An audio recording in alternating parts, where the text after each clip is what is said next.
wa assalamu alaikum wa rahmatullah. Za mu ansa kuna kaɗan daga ciki ko? Wanda na cewa wai manzon Allah sallallahu yana iya zuwa wa mutum ido na ganin ido, wai in ji Ibn Qayyim ya faɗa a cikin littafin Ruh. Farko littafin Ibn Qayyim mai suna Ar-Ruh, da dama daga cikin malaman da suka san ɗabi'ar Ibn Qayyim suka karanci littafansa sun ce ya rubuta ne na farkon neman ilimi, da haka aka samu kurakurai masu tarin yawa a ciki. Dukkan wanda yake da littafin Ruh, wato ba ana nufin duk abin da yake ciki bane bai zama gaske, akwai kurakurai masu yawan gaske. Kasan Ibn Qayyim ya samu shafahat da dama shi kansa a farkon rayuwarsa kafin su game da Sheikhul Islam Ibn Taymiyyah. Dan ya game da Sheikhul Islam Ibn Taymiyyah sun yi kusan shekara 16 da konawa makamancin haka. Shi ne a wurin sai gyara fahimtarsa game da al'amura masu yawan gaske. Shi da kansa kuma ya tabbatar da haka a cikin littattafansa masu yawan gaske. Maganar cewa annabi na iya zo wa mutum ido na ganin ido, wannan ba gaskiya bane ba. An gane ko? Ka iya cewa kayan farki da annabi, to wannan kuma sai a duba a ga a wace siffa ka gan shi. Idan ka kawo labarin siffar da take tabbatacciya dama annabi na da ita a halin rayuwarsa, kamar yadda suke rubuce cikin littattafan tarihi da sira ingantattu, to sai a ce lalle annabi ka gani, dan shi dan bai sai ya dauki fasali ko siffar jikin annabi sallallahu alaihi wasallam. Kaga anan gurin kenan baka iya cewa duk wanda ka gani a cikin mafarki ka ce annabi ne, sai in mun san kai masanin tarihi ne ka san siffar annabi. Domin ka iya ganin wani mutum a cikin mafarki ya ce maka ni ne annabi, sai mu tambaye ka ya ka gaishe, to wallahi na gaishe wani dan gajeren tsoho da shi haka da farin gemunsa, sai mu ce to kaga anan gurin ba annabi gani ba, dan annabi ba gajere bane ba. Ko ka gaishe dogo ya wuce kima, nan ko ba annabi bane ba. Ko ka gaishe bakin fata, kaga nan gurin ba annabi bane, dan annabi fari ne ko balarabe ne ba quraishi ne. Ko ka gaishe baya da gemu da askakkin gemu, tabbas ba annabi bane, wannan ne kawai gani shi dan ne ya bata maka lokaci. Kan ya yake maka, wato annabi bai ce ba shedan baya iya mangare ta, shedan baya iya daukan fasalin jikinsa. Ashe a nan gurin duk wanda yake mafarki ya ga annabi, me za mu neme shi da shi? Ya kawo siffar. Idan ya kawo siffar, duka siffofin da muka san annabi da su a cikin littattafan hadisi da sira ingantattu, wannan siffar su ne a jikin abin da ya gani cikin mafarki, to tabbas ya ga annabi. Kun gane wannan da kyau? Amma ya kawo wani abu da mun sai wannan to ba annabi bane ba, sai mu ce to shedan ne yayi wasa da kai ya maka ƙarya, annabi bai ce shedan baya masa ƙarya. A ya ce dai shedan baya kamanceceniya da shi.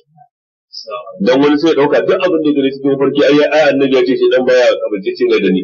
Haka ya faɗa, kai kuma ka kasa gane zancen ne. Ina fatan kuma ya ci abin da nake nufi da kyau. Wannan kenan ba yanda za annabi ya fito sarari, domin da annabi zai fito sarari bayan mutuwarsa, da ya fito daidai lokacin da sahabbai suka samu kansu cikin rudani tsakanin rundunar Ali bin Abi Talib da rundunar Muawiya bin Abi Sufyan, sai fito ya sulhunta su. Da ya fito daidai lokacin da Abubakar Siddiq suke rigima da Fatima har tsawon watanni 6, Fatima tana cikin damuwa dan kawai Abubakar bai bata kayan gado ba.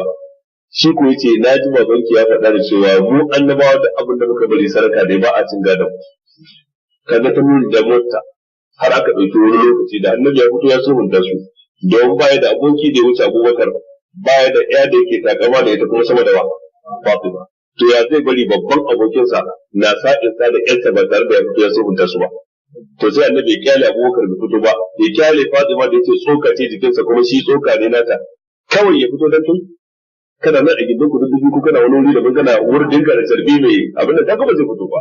Ba ku yin wallahi annabi bai taɓa zuwa wurin ka ba, sai dai ka faɗa kawai dan dai a ji daɗi. Mutane kuma su goyi bayan ka ko dan neman wani girma ko ɗaukaka. Ka san mutane suna fitowa da annabi ne dan su samu shiga, ba wai dan suna son shi ba. Sai ai ahli ne, ahlin wa. To sai wannan kuma yake cewa yanzu ma iya izina da mulkin wannan hadisi da aka karanta mana cewa zamanin da ya wuce galibi wanda zai zo bayan safi sani za mu iya izina da masu mulkin da suka gabata da wannan mulkin na yanzu idan muka ga wannan hadisin kamar ya kenan. Amma da mun gama bayyana ma'anar hadisin kai kuma ya kamata ka gane yanzu da dalar da ta wuce mulkin da aka yi da wanda ake ciki yanzu da wanda suka wuce wani ya kone sharri. Kaga nan gurin shine hangen nesa da ilimi suke da amfani. akwai da ilimi wanda yake ya karanta abubuwa sama sama ba hangen nesa sai ya gaggawa ya faɗa. Akwai kuma wanda baya da hangen nesa, akwai kuma wanda baya da ilimin kuma sai ya gaggawa ya faɗa. Kaga kai idan mai ilimi ya zo yake da hangen nesa zai duba a can din abin da ya wuce menene aka yi a nan din ko me yake gudana, kuma zai kalli abin ta fuskar biyu, ta fuskar addini da ta fuskar rayuwa kafin ya mukarana. Yanzu ku yi mukarana a duniyance a addinance, kila ka iya cewa to a duniyance dai alamu na nuna wannan yafi, to shikenan ka yi mukarana kuma da addini kuma ka gani. Da dai abubuwa ba su yawan gaske, ni ban ce wannan ya fi wannan ya fi, ni ne na baku wannan mabudin, ko ba haka ba kowa ya je duba ku bai dai.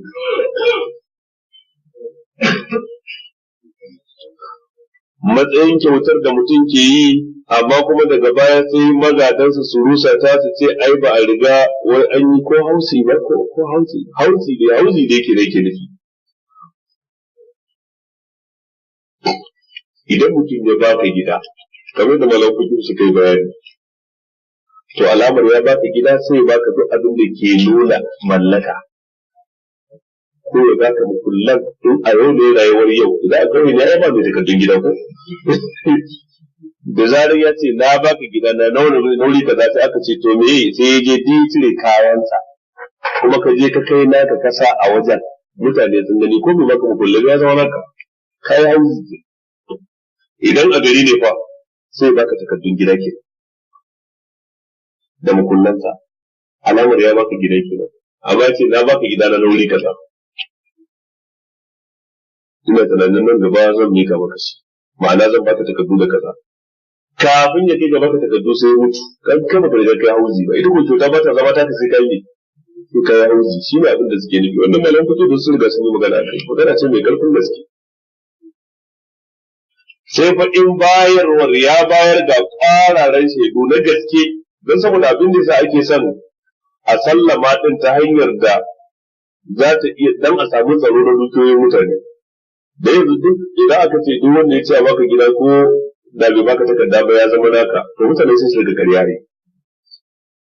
Da ya ji wani attajiri ya mutu sai ce wallahi ya bani kantin sa na sabon gari inda nake wuri kaza, sai ne takarda ce ya faɗa mun baki da baki, kuma wannan dai sai da sai da ma yanzu ba sai komai sauki ba a wurin mutanen mu sai da zu. To amma shari'a tana son a kare haƙƙinka kuma a kare haƙƙin wanda ya mutu kuma a kare haƙƙin iyalansa, sai yasa ake bin komai da digi duk wanda ya ce ya baka gida ko ya baka fuloti in maza ka karba, in maza ya rubuta da hannunsa ko da signing yayi kafin ya baka takardu. Matuƙar yace sauri nake amma ga leta haidin ina bari ya rubuta ya sa hannu ya buga hatimi kuma aka nemi waɗansu shaidu ko mutum biyu suka sa hannu, wannan daga baya dole iyalansa su kawo maka takardun gida ya zama ka kawo dan kayi hauzi ka karɓo wani abin da ke nuna cewa lallai an baka. To wannan dai shi ne abin da za a lura da shi. Jama'a ina da sai mu dakata haka tun da an ce akwai hadari, kuma kamar yadda na faɗa mana jiya a garin kai cewa daga yau kuma za mu dan dakatar da karatu saboda tafiya da ke gaban mu har sai Allah ya samu dawo lafiya. Akwai taro da aka gayyace mu a jami'ar musulunci ta Madina wanda za a yi kamar sati biyu da waɗansu kwanaki ko uku. Wallahu a'lam. Da dai tabbatar ya fi sati biyu. Ko kila ya karasa uku ko kila kuma yadda dai halin tafiya kuma ya kama. Saboda haka sai in Allah ya dawo da mu kenan.